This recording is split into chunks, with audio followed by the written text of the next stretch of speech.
Hold on, I have an idea coming. In the vicinity of Vashenko Square, there's a small park that's seldom crowded. Here and there, a pair of young lovers strolling. A mother teaching her young child how to take its first brave steps. The inevitable failures cushioned by the soft green grass. A dog owner throwing a stick for its faithful friend to fetch, which he does faithfully and interminably.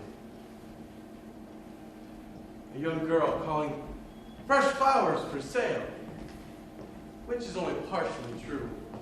While they are for sale, they're not terribly fresh. Still, this rather quiet, peaceful, and lovely setting, certainly one would never suspect that this beautiful spot would soon turn into a battlefield. Which it does every Tuesday afternoon at 3. It was a quiet war. No guns, no cannons, no marching feet, but a war nonetheless. The adversaries were 2 aged retired officers, one military, the other naval.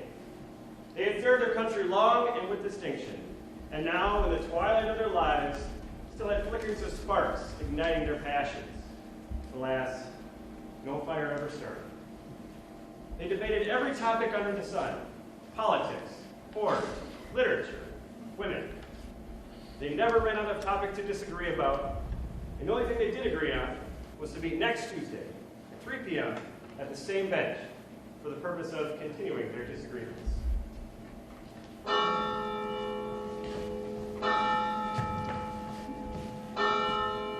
The day is Tuesday, the time you've just heard.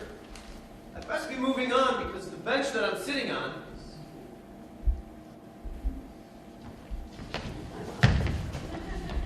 is the field of battle. I'm going to watch from a safe vantage point. There, near the children's swing. Approaching from the east comes the Army, and the west, the Navy. If I had a drum, I'd roll it.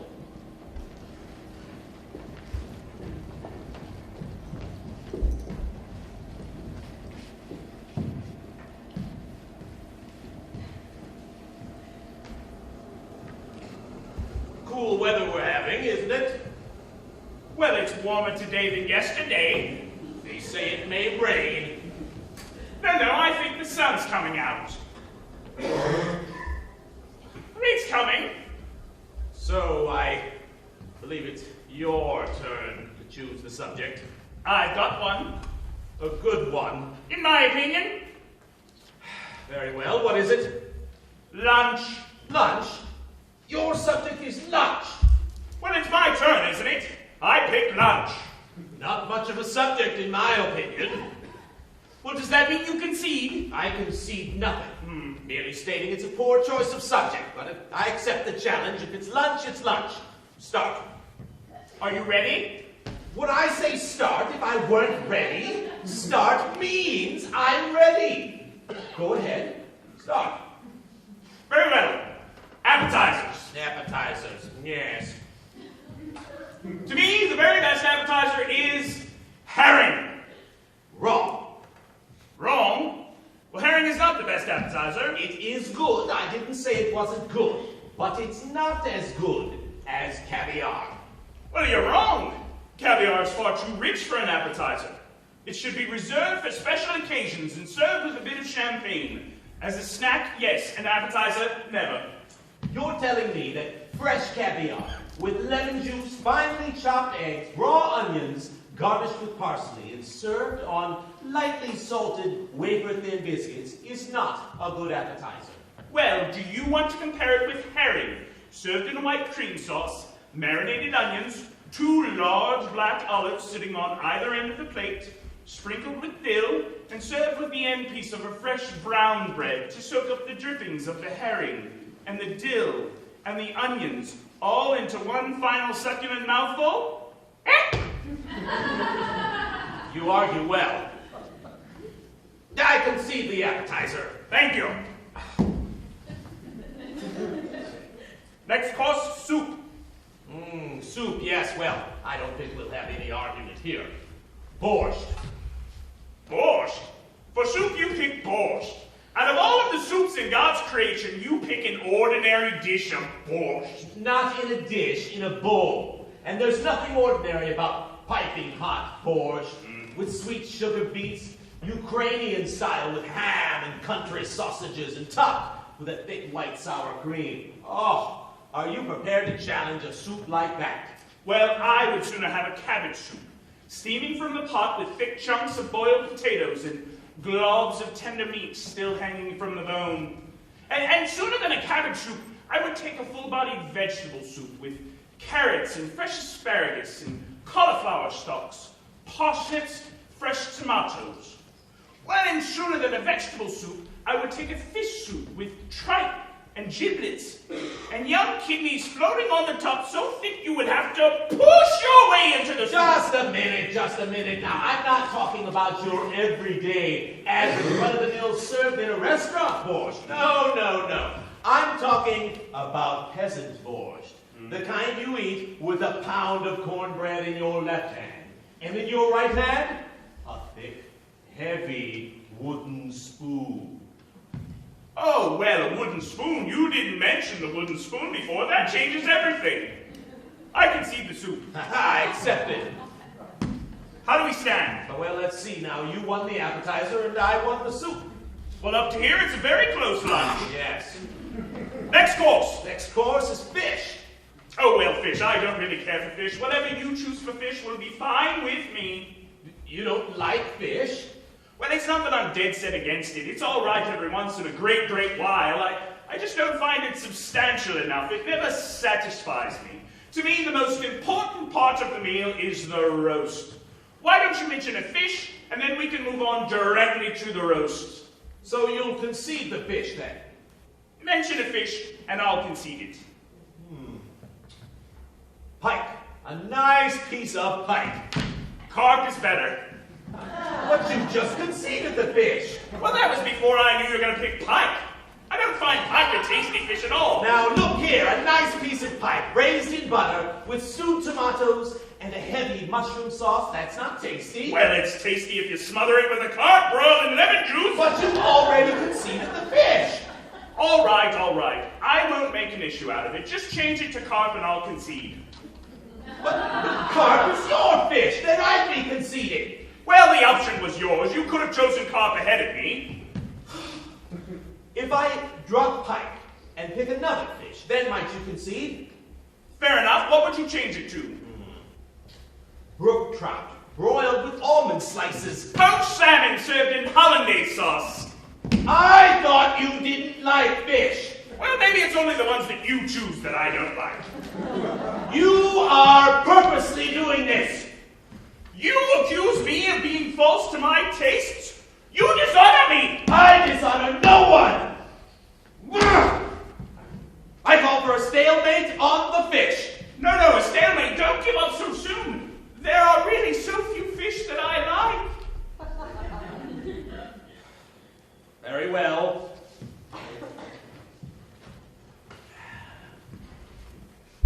Filet of sole, cooked in white wine with grapes. Sea bass, cooked in black bean sauce. Stalemate! Stalemate! All right, don't get so excited. We still have the roast to get through. Agreed. Stalemate. I don't know why there has to be a stalemate when pike is so delicious, especially after we just had borscht. Well, what's past is past. The table has been cleared. We're on to the roast now. It is your turn. I pass. Will you pass on the roast? I pass my turn. I want you to go first. I don't trust you anymore. Well, makes no difference to me.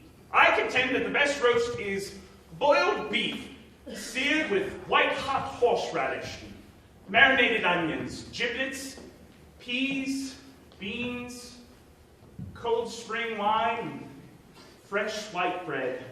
I can smell it now. I can barely contain my mouth from dripping with saliva.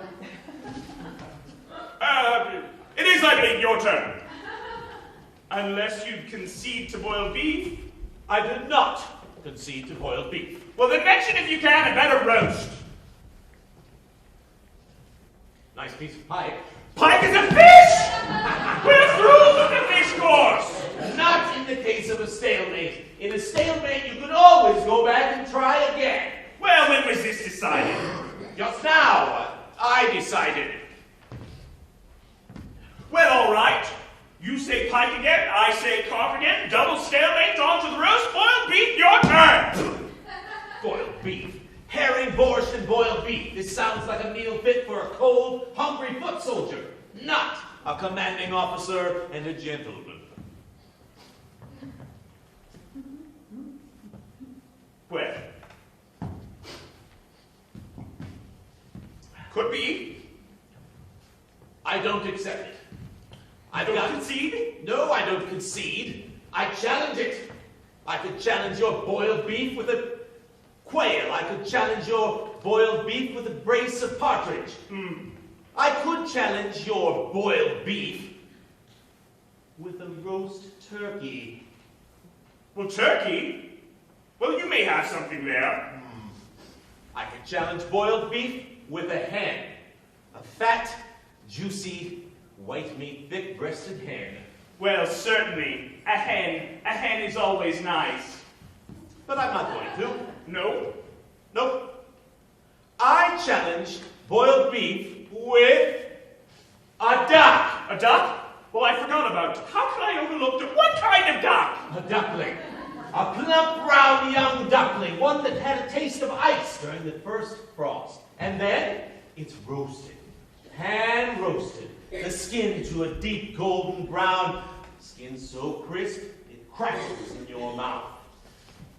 I concede to duck. And the potatoes are cut small in the roasting pan. I concede, I say. And in the pan, the potatoes are turned and soaked in the duck fat, and the onions begin to bloom a rich, deep brown, frying and sizzling in butter and oil, while the aroma wafts up to your face, driving your taste buds to a state of frenzy! How many times do I have to concede? Are you deaf?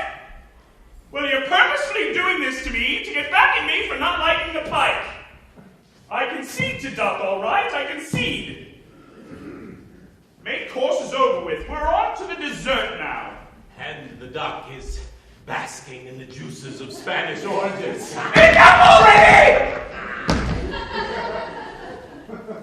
Well, you're acting like a child over a silly piece of pike. Try it sometime in butter and oil, and you might not think it's so silly. Do you want to continue or not? Well, you go ahead. I'm still savoring my duck. For dessert, I choose. Yes? I choose. Well, go on out with it. If you can't think of something, I will. I'm thinking. I want to end the perfect meal perfectly.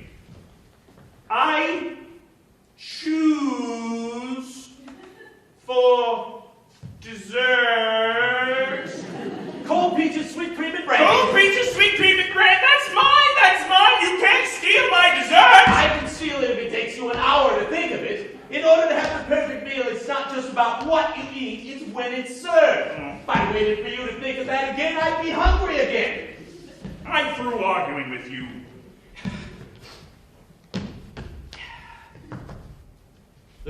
Then you concede the lunch? Well, are you through choosing? Well, I mean, certainly I'm through choosing. The lunch is over. We've been through all the courses.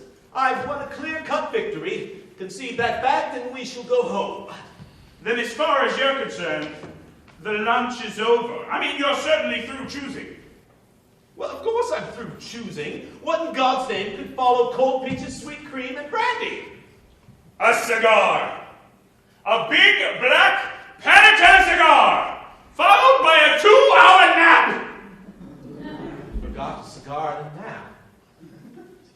And I'm not even through. With the cigar, a mint, a white, tangy peppermint that kills the entire sour taste in your mouth. And with the mint, the newspaper, a blanket across your lap, a cozy fire, and a dog at your feet to rub your toes on. Oh, all right, you've won already. You don't need to rub my nose in it. And then, with your body warmed to the perfect temperature, you read only good news in the newspaper. Oh, France is having political problems. They're starving in Ireland. England's in a financial crisis, but here everything is good. And as you're about to fall off into the perfect nap, a letter arrives in the mail that the Tsar has awarded you yet another medal. And then you fall off. The perfect lunch is over, and there's nothing to do until that evening, when the perfect dinner arrives. Do you want to challenge me for the perfect dinner? I'll let you go first. It is, I believe, my turn to choose the subject. Well, not today. I'm not feeling well. A little chilly. Well, you do look a little pale. Perhaps you should see a doctor. Well, perhaps I will.